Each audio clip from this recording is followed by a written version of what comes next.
नमस्कार, अस्सलाम वालेकुम, सत्य श्री अकाल, गुड मॉर्निंग। आज हमारा देश 77वां स्वतंत्रता दिवस मना रहा है और ये भारत के लिए बड़ी खुशी की बात है कि पिछले 77 साल में भारत ने अपार शक्तियां प्राप्त की हैं, बहुत विकास किए हैं, आविष्कार किए हैं और देश को एक मजबूत गणतंत्र के साथ साथ लोकतंत्र भी बनाया है। और हमारा देश ही अकेला ऐसा देश है जहां विविध संस्कृतियां, विविध भाषाएं, विविध धार्मिक मत एक साथ निवास करते हैं और अपने अपने आधार पर, अपनी अपनी संस्कृति के आधार पर उसका पालन भी करते हैं, पल्लवन भी करते हैं, उसका प्रचार प्रसार भी करते हैं। और ये एक विचित्र देश है जहां इन सब के होते हुए भी देश एक सूत्र में बंधा हुआ है। देश की आजादी से पहले भी देशवासियों में जो एक सद्भावना है वो बहुत लोगों ने इसको छिन्न भिन्न करने का प्रयास किया। अंग्रेजों ने इसका सबसे पहले प्रयास किया और वो धर्म के आधार पर प्रयास किया और भाषा के आधार पर प्रयास किया। नहीं धर्म के आधार पर वो सफल हो पाए हम देशवासियों को लड़ाने के लिए, और नई भाषा के आधार पर हो पाए। जबकि भाषा के आधार पर उन्होंने शुरुआत की थी, ईस्ट इंडिया कंपनी जब आई थी और कलकत्ता में जो उन्होंने फोर्ट विलियम कॉलेज खोला था, उसमें इस बात का उन्होंने ख्याल रखा था कि एक ऐसी भाषा विकसित की जाए जो देशवासियों में भाषा के आधार पर लड़ाया जाए।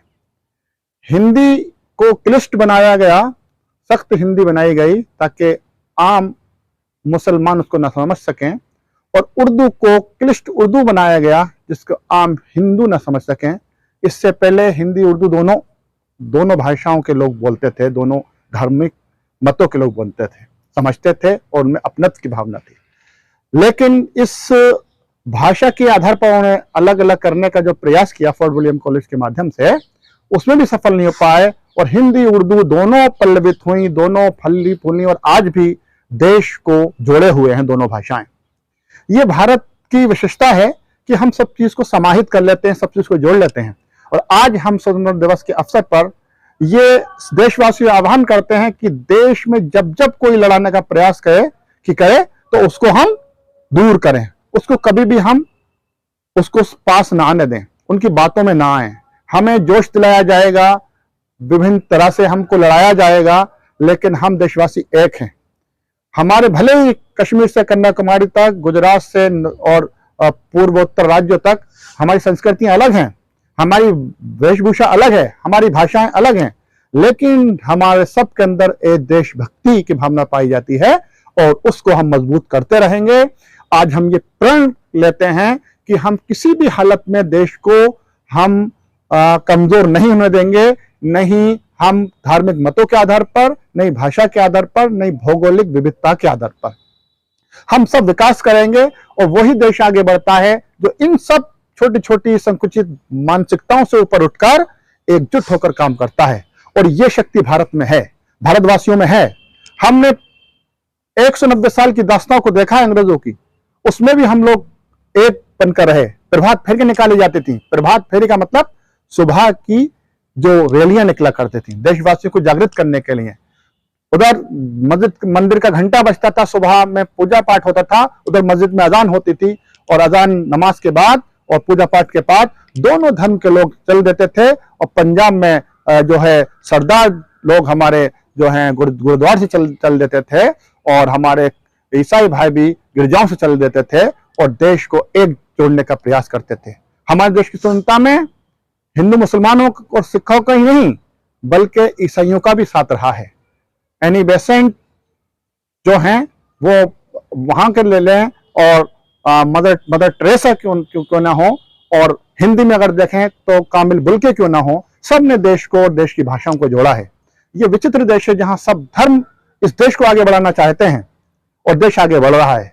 और हमें इस बात का गर्व है कि भारत ही ऐसा देश है जहां सबको स्वतंत्र होकर अपनी बात रखने का अधिकार है, सबको अपनी धार्मिक पत्तियों के आधार पर जीवन जीने का अधिकार है, सबको अपने धार्मिक उत्सव मनाने का अधिकार है और सब मना रहे हैं। और ये आज से नहीं, ये अनादिकाल से सदियों से चला आ रहा है और आगे भी चलता रहेगा। यही तो भारत की खूबसूरती है, यही तो हमारी सुंदरता है और इसको हमें बनाए रखना है। इसमें हम सब देशवासियों को और देश की जो 25% जो आबादी है वो हमारे जो है 10 से 25 साल के युवाओं की है।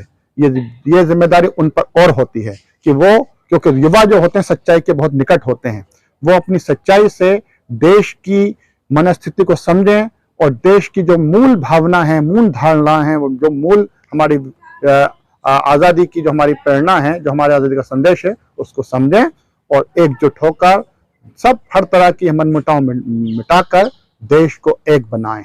देश एक है, संविधान एक है, राष्ट्र एक है और हमारे विश्व में यही पहचान है। इस पहचान को, भारत को महान देश के रूप में हम विकसित करेंगे। आइए हम सब फिर देशवासियों को आज की इस शुभ अवसर पर एक बार फिर मुबारकबाद देते हैं और उन अमर शहीदों को याद करते हैं जिन्होंने हमारे देश को आज़ाद कराया। भगत सिंह से लेकर, अशफाक उल्लाह खां से लेकर और राम प्रसाद बिस्मिल से लेकर और अली बरादर से लेकर और जितने बड़े बड़े महात्मा गांधी के जो पूरी मंडली थी उनको लेकर, और जो हमारा आज स्वतंत्र भारत हुआ और राजेंद्र प्रसाद और नेहरू जी ने जो हमारे देश को एक व्यापक सोच, राजनीतिक एक स्थिरता दी और एक व्यापक देश बनाया, उसको हम सलाम करते हैं और आगे उसी को हम आगे बढ़ाएंगे। जय हिंद, जय भारत।